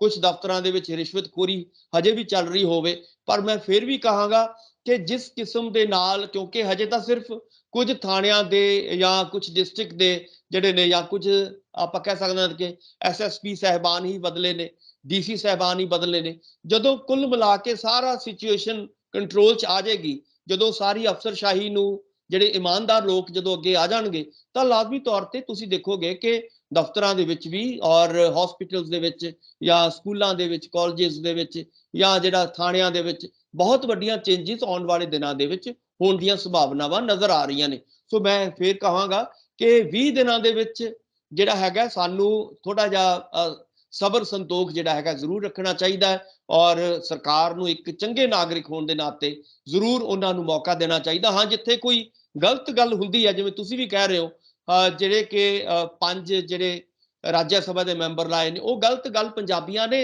ਆਵਾਜ਼ ਬੁਲੰਦ ਕੀਤੀ ਹੈ, ਔਰ ਪਾਰਟੀ ਨੇ ਉਹ ਗੱਲ ਫਿਰ ਵੀ ਜਿਹੜੀ ਹੈਗੀ ਪਾਰਟੀ ਤੱਕ ਪਹੁੰਚਾਈ ਹੈ। ਉਹ ਗੱਲ ਜ਼ਰੂਰ ਜਿਹੜੀ ਹੈਗੀ ਆਪਾਂ ਕਹਿ ਸਕਦੇ ਹਾਂ ਕਿ ਵੱਡੀ ਗਲਤੀ ਹੋਈ ਹੈ ਜਿਹੜੀ ਹੈਗੀ ਆਮ ਆਦਮੀ ਪਾਰਟੀ ਤੋਂ। ਪਰ ਜਿੱਥੋਂ ਤੱਕ ਕੰਮਾਂ-ਕਾਰਾਂ ਦਾ ਸੰਬੰਧ ਹੈ, ਮੈਨੂੰ ਨਹੀਂ ਲੱਗਦਾ ਕਿ ਆਪਾਂ ਹਜੇ ਭਗਵੰਤ ਮਾਨ ਹੋਰਾਂ ਦੀ ਨੀਤ ਦੇ ਵਿੱਚ ਕੋਈ ਇਹ ਦੇਖੀਏ ਕਿ ਇਹ ਕਰਨਾ ਨਹੀਂ ਚਾਹੁੰਦੇ, ਜਾਂ ਜਿਹੜਾ ਹੈਗਾ ਇਹਨਾਂ ਦੀ ਨੀਤ ਦੇ ਵਿੱਚ ਕੋਈ ਸ਼ੱਕ ਹੈ। ਪਰ ਜਿੱਥੋਂ ਤੱਕ ਉਹਨਾਂ ਦੀ ਨੀਤ ਦਾ ਸਵਾਲ ਹੈ, ਉੱਥੋਂ ਇਹੀ ਲੱਗਦਾ ਹੈ ਕਿ ਉਹ ਇਮਾਨਦਾਰੀ ਦੇ ਨਾਲ ਜ਼ਰੂਰ ਜਿਹੜਾ ਹੈਗਾ, ਚਾਹੇ ਉਹ ਖੱਡਾਂ ਨੂੰ ਲੈ ਕੇ ਕੰਮ ਹੋਵੇ, ਚਾਹੇ ਥਾਣਿਆਂ ਨੂੰ ਲੈ ਕੇ, ਚਾਹੇ ਭ੍ਰਿਸ਼ਟਾਚਾਰੀ ਨੂੰ ਲੈ ਕੇ, ਜਾਂ ਡੀਸੀ ਦਫ਼ਤਰਾਂ ਦੇ ਵਿੱਚ ਜਿਹੜਾ ਕੰਮਕਾਰ ਹੈ ਉਹਨੂੰ ਸਿਸਟਮਾਈਜ਼ ਕਰਨ ਦੀ ਜਿਹੜੀ ਕੋਸ਼ਿਸ਼ ਕੀਤੀ ਜਾ ਰਹੀ ਹੈ, ਉਹ ਇਮਾਨਦਾਰੀ ਦੀ ਕੋਸ਼ਿਸ਼ ਹੈ। ਉਹਦੇ ਉੱਤੇ ਮੈਨੂੰ ਲੱਗਦਾ ਫਿਲਹਾਲ ਅੱਜ ਦੀ ਡੇਟ ਦੇ ਵਿੱਚ ਸ਼ੱਕ ਕਰਨਾ ਕੋਈ ਚੰਗਾ ਜਿਹੜਾ ਹੈਗਾ, ਚੰਗੇ ਨਾਗਰਿਕ ਦੇ ਜਿਹੜੇ ਨੇ ਉਹ ਗੁਣ ਨਹੀਂ ਕਹਿ ਸਕਦੇ। ਸੁਖਵਿੰਦਰ ਜੀ, ਡਾਕਟਰ ਸਾਹਿਬ ਸ਼ੱਕ ਤਾਂ ਨਹੀਂ ਕੀਤਾ ਜਾਂਦਾ, ਪਰ ਜਦੋਂ ਪੰਜਾਬ ਦਾ ਹੈਲੀਕਾਪਟਰ ਜਾ ਕੇ ਦੂਜੇ ਸੂਬਿਆਂ ਦੇ ਵਿੱਚ ਆਮ ਆਦਮੀ ਪਾਰਟੀ ਦੇ ਪ੍ਰਚਾਰ ਦੇ ਵਿੱਚ ਵਰਤਿਆ ਜਾਵੇ, ਤਾਂ ਉੱਤੇ ਸ਼ੱਕ ਤਾਂ ਸਵਾਲ ਉੱਠਣੇ ਲਾਜ਼ਮੀ ਨੇ ਕਿ ਦੱਸੋ ਪੈਸਾ ਕਿਉਂ ਪੰਜਾਬ ਦੇ ਜਿਹੜੇ ਫੰਡ ਨੇ ਉਧਰ ਵਰਤੇ ਜਾ ਰਹੇ ਨੇ, ਅੱਗੇ ਖਜ਼ਾਨਾ ਖਾਲੀ ਹੈ, ਜੇ ਮਾੜਾ ਮੋਟਾ ਹੈਗਾ ਤੇ ਤੁਸੀਂ ਪਾਰਟੀ ਦੇ ਉੱਤੋਂ ਵਾਰ ਰਹੇ ਹੋ। ਸੁਖਵਿੰਦਰ ਜੀ, ਆਪਾਂ ਇਹ ਦੇਖੋ ਕਿ ਪੰਜਾਬ ਤੋਂ ਹਿਮਾਚਲ ਕਿੰਨਾ ਕੁ ਹੈ, ਔਰ ਇਹ ਲੋਕ ਜਿਹੜੇ ਨੇ ਹੁਣ ਤੱਕ 75 ਸਾਲਾਂ ਦੀ ਆਜ਼ਾਦੀ ਜਦੋਂ ਤੱਕ ਆਪਾਂ ਗੱਲ ਕਰਦੇ ਹਾਂ, ਤਾਂ ਮੈਨੂੰ ਨਹੀਂ ਲੱਗਦਾ ਕਿ ਕਿਸੇ ਨੇ ਜਦੋਂ ਕੈਪਟਨ ਸਾਹਿਬ ਜਹਾਜ਼ ਉਹਨਾਂ ਨੇ ਉਡਾਏ ਔਰ ਚੰਨੀ ਸਾਹਿਬ ਲਗਾਤਾਰ ਗੇੜੇ ਤੇ ਗੇੜਾ ਬੰਨ੍ਹਦੇ ਸੀਗੇ ਔਰ ਬੱਚਿਆਂ ਤੱਕ ਨੂੰ ਉਹ ਲੈ ਕੇ ਜਾਂਦੇ ਸੀਗੇ ਉਡਾਉਣ, ਤੁਸੀਂ ਦੇਖਿਆ ਹੋਵੇਗਾ ਉਸ ਵੇਲੇ। ਤਾਂ ਉਸ ਵੇਲੇ ਤਾਂ ਕਿਸੇ ਨੇ ਇਹ ਜਿਹੜੀਆਂ ਸੀ ਆਵਾਜ਼ਾਂ ਨਹੀਂ ਸੀ ਉਠਾਈਆਂ ਕਿ ਭਾਈ ਚੰਨੀ ਸਾਹਿਬ ਕਿਉਂ ਲੈ ਕੇ ਜਾ ਰਹੇ ਨੇ, ਕੈਪਟਨ ਸਾਹਿਬ ਕਿਉਂ ਲੈ ਕੇ ਜਾ ਰਹੇ ਨੇ। ਹੁਣ ਜੇਕਰ ਭਗਵੰਤ ਮਾਨ ਜੀ ਕਦੇ ਇੱਕ ਅੱਧੇ ਦਿਨ, ਮੈਂ ਇਹ ਨਹੀਂ ਕਹਿੰਦਾ ਕਿ ਰੋਜ਼ ਉਹ ਜਹਾਜ਼ਾਂ ਦੇ ਵਿੱਚ ਹੀ ਉੜਦੇ ਆ, ਕਦੇ ਇੱਕ ਵਾਰੀ ਜਾਂ ਹੋ ਸਕਦਾ ਕਿ ਅਗਲੇ ਦਿਨਾਂ ਦੇ ਵਿੱਚ ਜਿੱਥੇ ਉਹਨਾਂ ਨੂੰ ਲੱਗਦਾ ਹੈ ਕਿ ਟ੍ਰੈਫਿਕ, ਕਿਉਂਕਿ ਪਹਾੜਾਂ ਦੇ ਵਿੱਚ ਤੁਸੀਂ ਦੇਖੋਗੇ ਕਿ ਜੇਕਰ ਬਾਏ ਕਾਰ ਤੁਸੀਂ ਜਾਵੋਗੇ, ਬਾਏ ਰੋਡ ਜਾਓਗੇ, ਤਾਂ ਲਾਜ਼ਮੀ ਤੌਰ ਤੇ ਟ੍ਰੈਫਿਕ ਜਿਹੜਾ ਹੈਗਾ ਲੋਕਾਂ ਦੇ ਲਈ ਦਿੱਕਤ ਖੜੀ ਕਰੇਗਾ। ਸੋ ਉਸ ਤੋਂ ਬਚਣ ਦੇ ਲਈ ਜੇਕਰ ਭਗਵੰਤ ਮਾਨ ਹੋਰਾਂ ਨੇ ਹੈਲੀਕਾਪਟਰ ਨੂੰ ਵਰਤ ਲਿਆ, ਤਾਂ ਮੈਨੂੰ ਨਹੀਂ ਲੱਗਦਾ ਕਿ ਇਹਦੇ ਨਾਲ ਕੋਈ ਏਡਾ ਵੱਡਾ ਬੋਝ ਪੈ ਗਿਆ ਕਿ ਸਰਕਾਰੀ ਖਜ਼ਾਨਾ ਜਿਹੜਾ ਹੈ ਖਾਲੀ ਹੋ ਗਿਆ। ਸੋ ਅੱਜ ਕੱਲ ਤਾਂ ਤੁਸੀਂ ਦੇਖੋਗੇ ਕਿ ਇੰਨਾ ਜਿਹੜਾ ਹੈਗਾ ਜਹਾਜ਼ਾਂ ਦਾ ਆਦਾਨ ਪ੍ਰਦਾਨ ਵੱਧ ਰਿਹਾ ਹੈ। ਤੁਸੀਂ ਚੰਡੀਗੜ੍ਹ ਤੋਂ ਦਿੱਲੀ ਚਲੇ ਜਾਓ, ਆਮ ਲੋਕ ਇਹ ਚਲੇ ਜਾਂਦੇ ਨੇ ਔਰ ਦਿੱਲੀ ਤੋਂ ਪੂਰੇ ਹਿੰਦੁਸਤਾਨ ਦੇ ਵਿੱਚ ਜਿਹੜੇ ਨੇ ਆਮ ਸਧਾਰਨ ਲੋਕ ਜਿਹੜੇ ਨੇ ਉਸੇ ਲਗਭਗ ਉਸੇ ਕਿਰਾਏ ਦੇ ਵਿੱਚ ਜਿਹੜੇ ਨੇ ਚਲੇ ਜਾਂਦੇ ਨੇ। ਸੋ ਕਹਿਣ ਦਾ ਮਤਲਬ ਹੈ ਕਿ ਸਾਰੀਆਂ ਚੀਜ਼ਾਂ ਬਦਲ ਰਹੀਆਂ ਨੇ। ਸੋ ਇਸ ਕਰਕੇ ਜੇਕਰ ਲੋਕਾਂ ਦੀ ਸਹੂਲਤ ਦੇ ਲਈ, ਖਾਸ ਤੌਰ ਤੇ ਹਿਮਾਚਲ ਦੇ ਲੋਕਾਂ ਦੇ ਲਈ, ਕਿ ਉੱਥੇ ਭਾਈ ਲੋਕ ਟ੍ਰੈਫਿਕ ਦੇ ਵਿੱਚ ਨਾ ਫਸ ਜਾਣ, ਕੋਈ ਉਹਨਾਂ ਨੂੰ ਦਿੱਕਤ ਨਾ ਆਏ, ਜੇਕਰ ਜਹਾਜ਼ ਦਾ ਇਸਤੇਮਾਲ ਕਰ ਲਿਆ ਔਰ ਪਹਿਲੀ ਵਾਰੀ ਕੀਤਾ, ਇਹ ਨਹੀਂ ਕਿ ਉਹ ਉਹਨਾਂ ਨੂੰ ਕੋਈ ਸ਼ੌਕ ਹੈ, ਪਹਿਲੇ ਵਾਰੀ ਉਹਨਾਂ ਨੇ ਇਸ ਚੀਜ਼ ਨੂੰ ਮੱਦੇ ਨਜ਼ਰ ਰੱਖਦੇ ਹੋਏ ਕੀਤਾ ਹੈ, ਤਾਂ ਇਹਦੇ ਨਾਲ ਕੋਈ ਬਹੁਤਾ ਮੈਨੂੰ ਨਹੀਂ ਲੱਗਦਾ ਕਿ ਸਰਕਾਰੀ ਖਜ਼ਾਨਿਆਂ ਦੇ ਉੱਤੇ ਕੋਈ ਬਹੁਤ ਵੱਡਾ ਬੋਝ ਜਿਹੜਾ ਹੈਗਾ ਪੈ ਚੁੱਕਿਆ ਹੈ। ਸੁਖਵਿੰਦਰ ਜੀ, ਜੇ 70-75 ਸਾਲ ਦੀ ਗੱਲ ਹੁੰਦੀ ਹੈ ਤਾਂ ਲੋਕ ਕਹਿੰਦੇ ਨੇ ਕਿ ਜੇ ਉਹਨਾਂ ਨੇ ਕੀਤਾ ਤੇ ਤੁਹਾਨੂੰ ਬਦਲਾ ਲਈ ਲਿਆਂਦਾ ਸੀ ਤੇ ਤੁਸੀਂ ਕਿਉਂ ਨਹੀਂ ਬਦਲਾ ਕਰਦੇ। ਨਵਜੋਤ ਸਿੰਘ ਸਿੱਧੂ ਹੋਰਾਂ ਨੇ ਅਸਤੀਫਾ ਮੰਗ ਲਿਆ, ਕਹਿੰਦੇ ਭਗਵੰਤ ਮਾਨ ਹੋਰੀ ਅਸਤੀਫਾ ਦੇਣ, ਜਿਹੋ ਜਿਹੇ ਹਾਲਾਤ ਪੰਜਾਬ ਦੇ ਵਿੱਚ ਬਣੇ ਹੋਏ ਨੇ। ਅੱਜ ਫੇਰ ਇੱਕ ਕਤਲ ਹੋ ਗਿਆ, ਹਰ ਰੋਜ਼ ਕਤਲ ਦੀਆਂ ਵਾਰਦਾਤਾਂ, ਭਾਵੇਂ ਕਿ ਐਂਟੀ ਗੈਂਗਸਟਰ ਇਹਨਾਂ ਨੇ ਜਿਹੜਾ ਇੱਕ ਕਮੇਟੀ ਦਾ ਗਠਨ ਕਰ ਦਿੱਤਾ ਹੈ, ਪਰ ਫਿਰ ਵੀ ਇਹ ਵਾਰਦਾਤਾਂ ਇਸ ਗੱਲ ਦੀਆਂ ਗਵਾਹ ਨੇ ਕਿ ਅਫਸਰਸ਼ਾਹੀ ਦੇ ਉੱਤੇ ਜਾਂ ਕਹਿ ਲਓ ਕਿ ਪੁਲਿਸ ਨੂੰ ਉਹੋ ਜਿਹੇ ਹੁਕਮ ਜਾਰੀ ਨਹੀਂ ਕੀਤੇ ਗਏ ਜਦੋਂ ਵਾਰਦਾਤਾਂ ਵਾਪਰਦੀਆਂ ਨੇ, ਜਾਂ ਕਹਿ ਲਓ ਕਿ ਪੰਜਾਬ 'ਚ ਕ੍ਰਾਈਮ ਰੇਟ ਹੁਣ ਅੱਗੇ ਹੋਰ ਵੱਧਦਾ ਜਾ ਰਿਹਾ।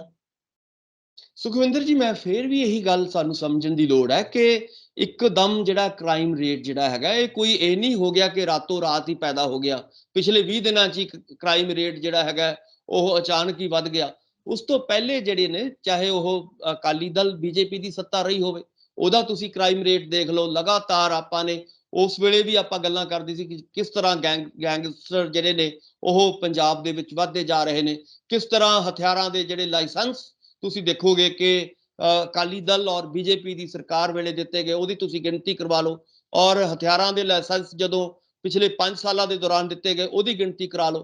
ਤੁਹਾਨੂੰ ਇੱਥੋਂ ਇਹੀ ਪਤਾ ਲੱਗਦਾ ਹੈ ਕਿ ਸਰਕਾਰ ਔਰ ਗੈਂਗਸਟਰਾਂ ਦਾ ਜਿਹੜਾ ਤਾਲਮੇਲ ਹੈ ਔਰ ਜਿਹੜਾ ਨੈਕਸਸ ਹੈ ਉਹ ਬਹੁਤ ਜਿਹੜਾ ਹੈਗਾ ਗੂੜੀ ਤਰ੍ਹਾਂ ਜੁੜਿਆ ਹੋਇਆ ਸੀਗਾ। ਸੋ ਉਸ ਚੀਜ਼ ਤੋਂ ਛੁਟਕਾਰਾ ਪਾਉਣ ਦੇ ਲਈ ਜਿਹੜਾ ਹੈਗਾ ਉਹਦੇ ਲਈ ਟਾਸਕ ਫੋਰਸ ਬਣਾਈ ਗਈ ਹੈ ਔਰ ਟਾਸਕ ਫੋਰਸ ਜਿਹੜੀ ਹੈਗੀ ਆਉਣ ਵਾਲੇ ਦਿਨਾਂ ਦੇ ਵਿੱਚ ਜਦੋਂ ਆਪਣਾ ਕੰਮ ਸ਼ੁਰੂ ਕਰੇਗੀ ਤਾਂ ਮੈਨੂੰ ਨਹੀਂ ਲੱਗਦਾ ਕਿ ਇਹ ਗੈਂਗਸਟਰ ਜਿਹੜੇ ਨੇ ਉਸ ਤਰ੍ਹਾਂ ਦੀ ਕਾਰਵਾਈਆਂ ਕਰ ਪਾਉਣਗੇ। ਸੋ ਹੌਲੀ ਹੌਲੀ ਜਿਹੜਾ ਹੈਗਾ ਇਹਦੇ ਉੱਤੇ ਵੀ ਕਾਬੂ ਪਾਇਆ ਜਾਏਗਾ ਔਰ ਉਮੀਦ ਤੁਹਾਨੂੰ ਮੈਂ ਫੇਰ ਕਹਾਂਗਾ ਕਿ ਸਾਨੂੰ ਭਰੋਸਾ ਵੀ ਕਰਨਾ ਚਾਹੀਦਾ ਹੈ ਸਰਕਾਰ ਦੇ ਉੱਤੇ, ਸਾਨੂੰ ਥੋੜਾ ਜਿਹਾ ਸਬਰ ਸੰਤੋਖ ਵੀ ਰੱਖਣਾ ਚਾਹੀਦਾ ਹੈ। ਸੋ ਉਹਨਾਂ ਨੂੰ ਸਮਾਂ ਦੇਣਾ ਚਾਹੀਦਾ ਹੈ। ਇਸੇ ਕਰਕੇ ਆਪਾਂ ਕਹਿ ਸਕਦੇ ਹਾਂ ਕਿ ਜੇਕਰ ਅਸੀਂ ਸਮਾਂ ਦੇਵਾਂਗੇ ਔਰ ਸਬਰ ਸੰਤੋਖ ਰੱਖਾਂਗੇ ਤਾਂ ਅਗਲੇ ਦਿਨਾਂ ਦੇ ਵਿੱਚ ਪੰਜਾਬ ਜਿਹੜਾ ਹੈਗਾ ਤੁਹਾਨੂੰ ਬਦਲਿਆ ਹੋਇਆ ਜ਼ਰੂਰ ਨਜ਼ਰ ਆਏਗਾ। ਸੁਖਵਿੰਦਰ ਜੀ, ਜਦੋਂ ਇਹ ਪਹਿਲੀ ਵਾਰ ਡਾਕਟਰ ਸਾਹਿਬ ਪੰਜਾਬ ਆਏ ਸੀ, ਪੰਜਾਬ 'ਚ ਇਹਨਾਂ ਨੇ ਪ੍ਰਚਾਰ ਕੀਤਾ 2014 ਦੀ ਇਲੈਕਸ਼ਨ, ਫਿਰ 17 ਦੀ ਇਲੈਕਸ਼ਨ, ਉਦੋਂ ਜੀ, ਪੰਜਾਬੀ NRI ਪੰਜਾਬੀਆਂ ਨੇ ਬੜਾ ਦਿਲ ਖੋਲ ਕੇ ਇਹਨਾਂ ਨੂੰ ਫੰਡ ਦਿੱਤੇ। ਉਹਨਾਂ ਦਾ ਹਿਸਾਬ ਅੱਜ ਤੱਕ ਨਹੀਂ ਹੋਇਆ। ਹੁਣ ਜਿਹੜੇ ਮੰਤਰੀ ਸਾਹਿਬਾਨ ਨੇ ਉਹ ਕਹਿ ਰਹੇ ਨੇ ਕਿ NRI ਪੰਜਾਬੀ ਆਪਣਾ ਸਹਿਯੋਗ ਭੇਜਣ, ਪਿੰਡਾਂ ਦੇ ਵਿੱਚ ਆਪਣੇ ਜਿੱਥੇ ਲਾਉਣਾ ਹੈ ਸਰਕਾਰ ਨਾਲ ਸਲਾਹ ਕਰੇਗੀ, ਸਰਕਾਰ ਬੈਠ ਕੇ ਤੁਹਾਡੇ ਫੰਡਾਂ ਦੀ ਵਰਤੋਂ ਹੋਏਗੀ, ਤੁਸੀਂ ਸਹਿਯੋਗ ਦਿਓ। ਪਰ NRI ਪੰਜਾਬੀ ਕਹਿੰਦੇ ਕਿ ਜਿਹੜਾ ਪੈਸਾ ਤੁਹਾਨੂੰ ਪਹਿਲਾਂ ਫੰਡ ਭੇਜੇ ਨੇ ਉਹ ਦਿਖਾਓ ਮਾੜਾ ਜਿਹਾ ਕਿ ਉਹ ਕਿੱਥੇ ਕਿੱਥੇ ਲਾਏ ਨੇ, ਕਿੰਨਾ ਫੰਡ ਤੁਹਾਡੇ ਕੋਲ ਪਹੁੰਚੇ ਹੈ। ਹਾਲਾਂਕਿ ਗਿਣਤੀ ਤਾਂ ਉਹਦੀ ਬਹੁਤ ਕਰੀ ਜਾਂਦੀ ਸੀ। ਇਸੇ ਮਾਮਲੇ 'ਚ ਕਹਿੰਦੇ ਸੁਖਪਾਲ ਸਿੰਘ ਖਹਿਰਾ ਨੂੰ ਵੀ ED ਦਾ ਸਾਹਮਣਾ ਕਰਨਾ ਪਿਆ, ਪਰ ਅੱਜ ਤੱਕ ਪਾਰਟੀ ਉਹ ਫੰਡਾਂ ਦਾ ਹਿਸਾਬ ਨਹੀਂ ਦੇ ਰਹੀ। ਕੀ ਦੇਣਾ ਨਹੀਂ ਚਾਹੀਦਾ ਇਹਨਾਂ ਫੰਡਾਂ ਦਾ ਹਿਸਾਬ ਪੰਜਾਬ ਨੂੰ? ਬਿਲਕੁਲ ਦੇਣਾ ਚਾਹੀਦਾ ਹੈ। ਕੋਈ ਵੀ ਦੇਖੋ, ਜਦੋਂ ਵੀ ਕੋਈ ਫੰਡਿੰਗ ਹੁੰਦੀ ਹੈ, ਚਾਹੇ ਕੋਈ ਵੀ ਪਾਰਟੀ ਹੈ, ਚਾਹੇ ਅਕਾਲੀ ਦਲ ਹੈ, ਬੀਜੇਪੀ ਹੈ, ਆਮ ਆਦਮੀ ਪਾਰਟੀ ਹੈ ਜਾਂ ਕਾਂਗਰਸ ਹੈ, ਜਦੋਂ ਵੀ ਇਦਾਂ ਦੀ ਫੰਡਿੰਗ ਹੁੰਦੀ ਹੈ, ਉਹਦੇ ਵਿੱਚ ਕਿਸੇ ਕਿਸਮ ਦੀ ਜਿਹੜੀ ਹੈਗੀ ਆ, ਕੋਈ ਜਿਵੇਂ ਹੁੰਦਾ ਕਿ ਕਾਲਾ ਧਨ ਆ ਗਿਆ ਜਾਂ ਇਦਾਂ ਦੀ ਜਿਹੜੀ ਹੈਗੀ ਹੇਰਾ ਫੇਰੀ ਦੀਆਂ ਸੰਭਾਵਨਾਵਾਂ ਨਹੀਂ ਹੋਣੀਆਂ ਚਾਹੀਦੀਆਂ ਉਹਦੇ ਵਿੱਚ। ਸੋ ਇਹ ਗੱਲ ਸਾਨੂੰ ਮੰਨਣੀ ਚਾਹੀਦੀ ਹੈ। ਪਰ ਦਿੱਕਤ ਕਿੱਥੇ ਆਈ ਆ ਆਮ ਆਦਮੀ ਪਾਰਟੀ ਦੀ? ਤਾਂ ਤੁਸੀਂ ਜਦੋਂ 17 ਦੀ ਗੱਲ ਕੀਤੀ ਹੈ, 17 ਦੇ ਵਿੱਚ ਪਾਰਟੀ ਅਜੇ ਨਵੀਂ ਬਣੀ ਸੀ, ਉਹਦੇ ਵਿੱਚ ਉਸ ਤਰ੍ਹਾਂ ਦੇ ਅਹੁਦੇਦਾਰ ਜਿਹੜੇ ਸੀਗੇ ਉਹ ਸਾਹਮਣੇ ਆ ਰਹੇ ਸੀਗੇ, ਜਿਨ੍ਹਾਂ ਦੀ ਬੈਕਗ੍ਰਾਉਂਡ ਹਜੇ ਬਹੁਤਾ ਇੱਕ ਦੂਜੇ ਨੂੰ ਜਿਹੜਾ ਨਹੀਂ ਸੀ ਪਤਾ ਉਸ ਵੇਲੇ ਕਿ ਕਿੱਦਾਂ ਦੀ ਬੈਕਗ੍ਰਾਉਂਡ ਹੈ, ਕੀ ਸੋਚ ਕੇ ਆਏ ਨੇ ਲੋਕ। ਸੋ ਹੌਲੀ ਹੌਲੀ ਕੀ ਹੋਇਆ, ਪਿਛਲੇ 5 ਸਾਲਾਂ ਦੇ ਵਿੱਚ ਇਦਾਂ ਦੇ ਲੋਕ ਝੜਦੇ ਗਏ, ਔਰ ਜਿਹੜੇ ਲੋਕ ਬਹੁਤ ਸਾਰੇ ਇਦਾਂ ਦੇ ਉਮੀਦਾਂ ਲੈ ਕੇ ਆਏ ਸੀਗੇ ਕਿ ਸੱਤਾ ਆ ਜਾਏਗੀ, ਸਾਨੂੰ ਕੋਈ ਨਾ ਕੋਈ ਮਿਨਿਸਟਰੀ ਬਣੇਗੀ, ਮਿਲ ਜੇਗੀ, ਔਰ ਅਸੀਂ ਕੋਈ ਕਹਿੰਦਾ ਸੀ ਮੁੱਖ ਮੰਤਰੀ ਬਣ ਜਾਾਂਗੇ, ਕੋਈ ਕਹਿੰਦਾ ਸੀ ਅਸੀਂ ਫਲਾਣੇ ਮੰਤਰੀ ਬਣ ਜਾਾਂਗੇ। ਉਹਨਾਂ ਦੀਆਂ ਉਮੀਦਾਂ ਦੇ ਉੱਤੇ ਜਦੋਂ ਪਾਣੀ ਫਿਰ ਗਿਆ ਤਾਂ ਲਾਜ਼ਮੀ ਤੌਰ ਤੇ ਉਹ ਨਿਰਾਸ਼ ਹੋ ਕੇ ਪਾਰਟੀ ਚੋਂ ਬਾਹਰ ਚਲੇ ਗਏ। ਸੋ ਇਹਦਾ ਨਤੀਜਾ ਕੀ ਨਿਕਲਿਆ? ਇਹਦਾ ਨਤੀਜਾ ਇਹੀ ਨਿਕਲਿਆ ਕਿ ਪਾਰਟੀ ਜਿਹੜੀ ਕਿ ਇਹ ਛਵੀ ਇੱਕ ਪੇਸ਼ ਕਰ ਰਹੀ ਸੀ ਕਿ ਅਸੀਂ ਇਮਾਨਦਾਰ ਪਾਰਟੀਆਂ, ਔਰ ਕੇਜਰੀਵਾਲ ਨੇ ਬਾਰ-ਬਾਰ ਕਿਹਾ ਕਿ ਜਿਹੜੇ ਲੋਕ ਕੋਈ ਲਾਲਚ ਦੇ ਨਾਲ ਆਏ ਨੇ ਜਾਂ ਆਉਣਾ ਚਾਹੁੰਦੇ ਨੇ, ਉਹ ਪਾਰਟੀ ਚੋਂ ਬਾਹਰ ਚਲੇ ਜਾਣ। ਸੋ ਇਸ ਕਰਕੇ ਹੌਲੀ ਹੌਲੀ ਇਹੀ ਪਾਰਟੀ ਤੁਸੀਂ ਦੇਖੋਗੇ ਕਿ ਆਉਣ ਵਾਲੇ ਦਿਨਾਂ ਦੇ ਵਿੱਚ, ਹੁਣ ਸਿਰਫ ਅਜੇ ਪੰਜਾਬ ਦੀ ਗੱਲ ਨਹੀਂ ਹੈ, ਤੁਸੀਂ ਹਰਿਆਣੇ ਦੇ ਵਿੱਚ ਦੇਖੋਗੇ, ਹਿਮਾਚਲ ਦੇ ਵਿੱਚ ਦੇਖੋਗੇ, ਹਿਮਾਚਲ ਦੇ ਵਿੱਚ ਬਹੁਤ ਵੱਡਾ ਇਕੱਠ ਹੋਇਆ।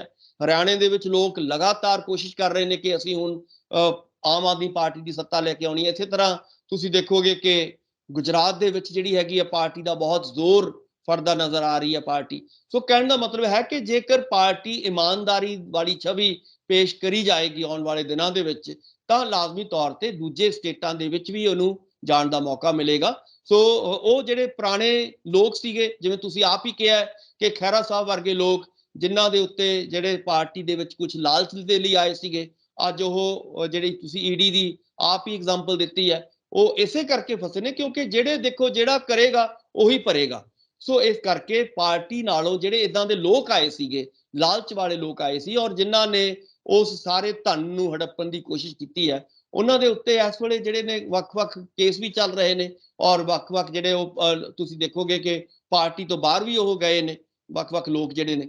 ਸੋ ਕੁੱਲ ਮਿਲਾ ਕੇ ਜਦੋਂ ਅਸੀਂ ਦੇਖਦੇ ਹਾਂ ਤਾਂ ਪਾਰਟੀ ਦੀ ਨੀਤੀ ਔਰ ਨੀਤ ਜਿਹੜੀ ਹੈਗੀ ਆ ਉਹ ਸਾਫ਼ ਹੈ, ਔਰ ਜਿਹੜੇ ਵੀ ਲੋਕ ਲਾਲਚ ਕਰਕੇ ਪਹਿਲਾਂ ਵੀ ਆਏ ਸੀਗੇ ਜਾਂ ਹੁਣ ਆਉਣਗੇ, ਉਹ ਹੌਲੀ ਹੌਲੀ ਜਦੋਂ ਉਹਨਾਂ ਦੇ ਸੁਪਨੇ ਪੂਰੇ ਨਹੀਂ ਹੋਣਗੇ ਤਾਂ ਉਹ ਬਾਹਰ ਚਲੇ ਜਾਣਗੇ।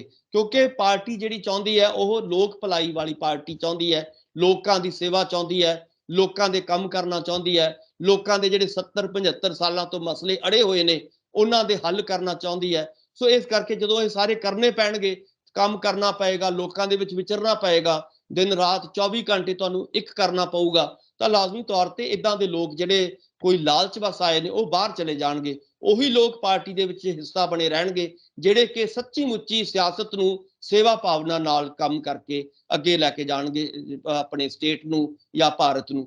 ਸੋ ਉਮੀਦ ਕਰਨੀ ਚਾਹੀਦੀ ਹੈ ਕਿ ਆਉਣ ਵਾਲੇ ਦਿਨਾਂ ਦੇ ਵਿੱਚ ਇਸ ਸੋਚ ਨੂੰ ਲੈ ਕੇ ਜਿਹੜੀ ਪਾਰਟੀ ਹੈ ਉਹ ਵੱਖ-ਵੱਖ ਸਟੇਟਾਂ ਦੇ ਵਿੱਚ, ਪੰਜਾਬ ਤੋਂ ਹੁੰਦੀ ਹੋਈ ਪਹਿਲਾਂ ਦਿੱਲੀ ਆਈ, ਦਿੱਲੀ ਮਾਡਲ ਦਿੱਤਾ, ਹੁਣ ਪੰਜਾਬ ਮਾਡਲ ਦੇਏਗੀ, ਔਰ ਆਉਣ ਵਾਲੇ ਦਿਨਾਂ ਦੇ ਵਿੱਚ ਤੁਸੀਂ ਦੇਖੋਗੇ ਕਿ ਹਰਿਆਣਾ, ਹਿਮਾਚਲ, ਰਾਜਸਥਾਨ ਜਾਂ ਹੋਰ ਬਾਕੀ ਸਟੇਟਾਂ ਦੇ ਵਿੱਚ ਤੁਹਾਨੂੰ ਇਹ ਫੈਲਦੀ ਨਜ਼ਰ ਆਏਗੀ। ਸੁਖਵਿੰਦਰ ਜੀ, ਬਿਲਕੁਲ ਬਿਲਕੁਲ, ਕੁਝ ਚੰਗੇ ਐਲਾਨ ਵੀ ਜਿਹੜੇ ਇਹਨਾਂ ਨੇ ਕੀਤੇ, ਜਿਨ੍ਹਾਂ ਤੇ ਅਮਲ ਕੀਤਾ ਜਾ ਰਿਹਾ, ਉਹ ਇਹ ਰਿਹਾ ਕਿ ਪੰਚਾਇਤੀ ਵਿਭਾਗ ਦੇ ਵਿੱਚ ਜਿਹੜੀਆਂ ਕਹਿੰਦੇ ਬੇਨਿਯਮੀਆਂ ਹੋਈਆਂ, ਮਤਲਬ ਕਿ ਰੁਜ਼ਗਾਰ ਦੇ ਨਾਮ ਦੇ ਉੱਤੇ, ਨੌਕਰੀਆਂ ਦੇ ਨਾਂ ਦੇ ਉੱਤੇ ਧਾਂਦਲੀਆਂ ਹੋਈਆਂ, ਉਹਨਾਂ ਨੌਕਰੀਆਂ ਦੀ ਪੜਤਾਲ ਕੀਤੀ ਜਾਏਗੀ, ਉਹਨਾਂ ਲੋਕਾਂ ਦੀ ਕਿ ਕਿਸ ਢੰਗ ਨਾਲ ਮਿਲੀਆਂ ਨੇ ਉਹਨਾਂ ਨੂੰ।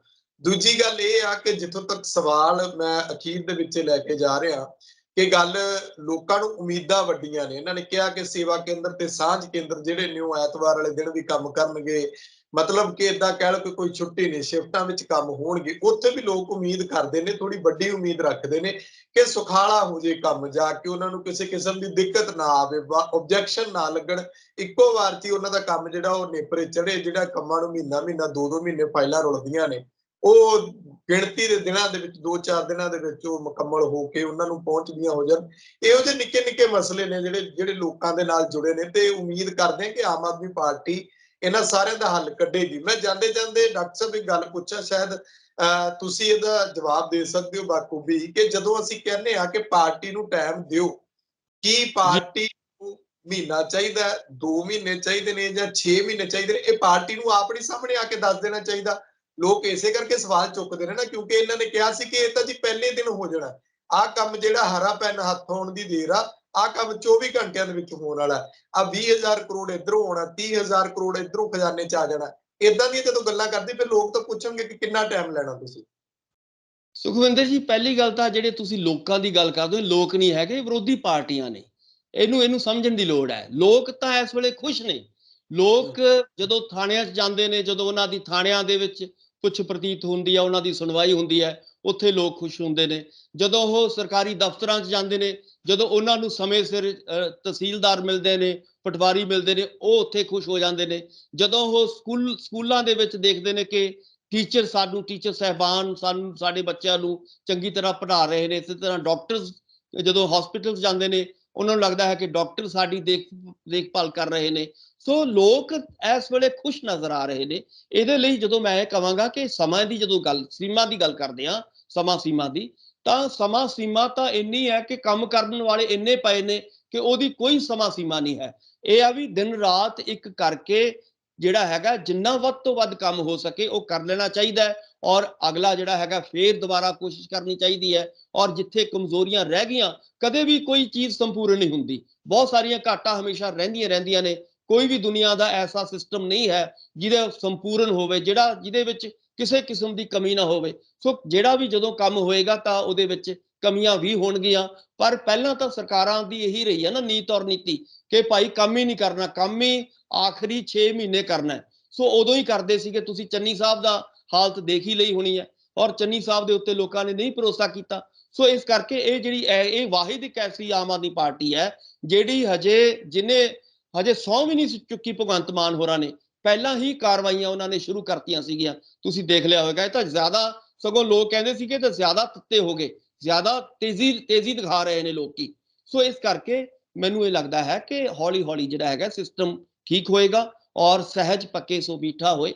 ਸੋ ਇਸ ਕਰਕੇ ਸਹਿਜ ਦੇ ਨਾਲ ਜਿਹੜਾ ਹੈਗਾ ਕੰਮ ਕਰਨ ਦੀ ਲੋੜ ਹੈ, ਔਰ ਪੱਕੇ ਪੈਰੀ ਹੋ ਕੇ ਕੰਮ ਕਰਨ ਦੀ ਲੋੜ ਹੈ, ਤਾਂ ਕਿ 75 ਸਾਲਾਂ ਦਾ ਮੈਂ ਫੇਰ ਕਹਾਂਗਾ ਕਿ ਜਿਹੜਾ ਇਹਨਾਂ ਸਾਰੀ ਚੀਜ਼ ਉਲਝੀ ਹੋਈ ਤਾਣੀ ਨੂੰ ਮਿੰਟਾਂ ਸਕਿੰਟਾਂ ਦੇ ਵਿੱਚ ਨਹੀਂ ਸੁਲਝਾਇਆ ਜਾ ਸਕਦਾ। ਉਹਦੇ ਲਈ ਸਮਾਂ ਜਿਹੜਾ ਹੈਗਾ, ਉਹਦੇ ਲਈ 5 ਸਾਲ ਵੀ ਥੋੜੇ ਨੇ, ਉਹਦੇ ਲਈ 10 ਸਾਲ ਵੀ ਥੋੜੇ ਨੇ। ਉਹਦੇ ਲਈ ਤਾਂ ਹੌਲੀ ਹੌਲੀ ਜੇ ਆਪਾਂ ਕਹੀਏ ਕਿ ਉਹ ਰੰਗਲਾ ਪੰਜਾਬ ਜੇਕਰ ਬਣਾਉਣਾ ਹੈ, ਉਹਦੇ ਲਈ ਸਮਾਂ ਤਾਂ ਤੁਹਾਨੂੰ ਚਾਹੀਦਾ ਹੈ। ਔਰ ਸਮਾਂ ਸਾਨੂੰ ਇੱਕ ਪੜ੍ਹੇ ਲਿਖੇ ਨਾਗਰਿਕ ਹੋਣ ਦੇ ਨਾਤੇ ਸਾਨੂੰ ਇਹ ਗੱਲ ਸਮਝਣ ਦੀ ਲੋੜ ਹੈ ਕਿ ਉਹਦੇ ਲਈ ਸਾਨੂੰ ਸਰਕਾਰ ਨੂੰ ਕੰਮ ਕਰਨ ਦੇਣਾ ਚਾਹੀਦਾ ਹੈ, ਔਰ ਜਿਹੜੇ ਚੰਗੇ ਫੈਸਲੇ ਲੈ ਰਹੀ ਹੈ ਉਹਦੀ ਤਾਰੀਫ ਕਰਨੀ ਬਣਦੀ ਹੈ, ਜਿਹੜੇ ਵੀ ਮਾੜੇ ਫੈਸਲੇ ਲੈਣਗੇ ਉਹਦੀ ਆਪਾਂ ਨਿੰਦਿਆ ਕਰੀਏ।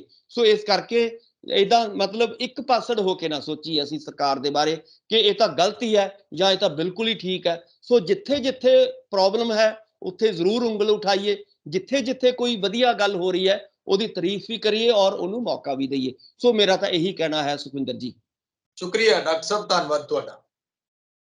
ਬਹੁਤ ਸ਼ੁਕਰੀਆ, ਮਿਹਰਬਾਨੀ, ਧੰਨਵਾਦ। ਸੋ ਮੇਰੇ ਨਾਲ ਮੌਜੂਦ ਸਨ ਹੋਗੇ ਸਿਆਸੀ ਮਾਹਰ ਡਾਕਟਰ ਭੀਮਿੰਦਰ ਸਿੰਘ। ਇੱਕ ਗੱਲ ਤਾਂ ਪੱਕੀ ਹੈ ਕਿ ਲੋਕ ਉਮੀਦਾਂ ਵੱਡੀਆਂ ਲਾ ਕੇ ਬੈਠੇ ਨੇ। ਆਮ ਆਦਮੀ ਪਾਰਟੀ ਵੀ ਇਸ ਗੱਲ ਨੂੰ ਭਲੀ ਭਾਂਤੀ ਜਾਣਦੀ ਆ ਕਿ ਜੇਕਰ ਉਹਨਾਂ ਨੇ ਪੰਜਾਬ ਦੇ ਲੋਕਾਂ ਨਾਲ ਇਨਸਾਫ ਨਾ ਕੀਤਾ ਤੇ ਕੰਧ ਤੇ ਲਿਖਿਆ ਪੜ੍ਹ ਲੈਣ, ਜਿਹੜਾ ਹਸ਼ਰ ਬਾਕੀ ਪਾਰਟੀਆਂ ਦਾ ਹੋਇਆ ਇਹ ਕੋਈ ਚੇਤਾਵਨੀ ਨਹੀਂ। ਇਹ ਪੰਜਾਬ ਬਾਖੂਬੀ ਜਿਹੜਾ ਇਸ ਗੱਲ ਨੂੰ ਪੰਜਾਬੀ ਸਮਝਦੇ ਨੇ ਕਿ ਜੋ ਕੁਝ ਉਹਨਾਂ ਨਾਲ ਹੋਇਆ ਉਹ ਇਹਨਾਂ ਨਾਲ ਵੀ ਹੋ ਸਕਦਾ। ਦੁਬਾਰਾ ਲੋਕਾਂ ਨੇ ਜਿਹੜਾ ਉਹ ਇਸ ਪੱਧਰ ਦਾ ਮੌਕਾ ਨਹੀਂ ਦੇਣਾ ਜਿਹੜਾ ਇਸ ਵਾਰ ਦਿੱਤਾ। ਆਪਣੇ ਵਿਚਾਰ ਕਮੈਂਟ ਜ਼ਰੂਰ ਕਰਿਓ ਕਿ ਤੁਸੀਂ ਆਮ ਆਦਮੀ ਪਾਰਟੀ ਦੀ ਹੁਣ ਤੱਕ ਦੀ ਕਾਰਗੁਜ਼ਾਰੀ ਤੋਂ ਸੰਤੁਸ਼ਟ ਹੋ, ਇਹਦੇ ਬਾਰੇ ਜ਼ਰੂਰ ਲਿਖਿਓ। ਤਖਤ ਪੰਜਾਬ ਨੂੰ ਸਬਸਕ੍ਰਾਈਬ ਕਰੋ। ਮੈਨੂੰ ਇਜਾਜ਼ਤ ਦਿਓ, ਧੰਨਵਾਦ।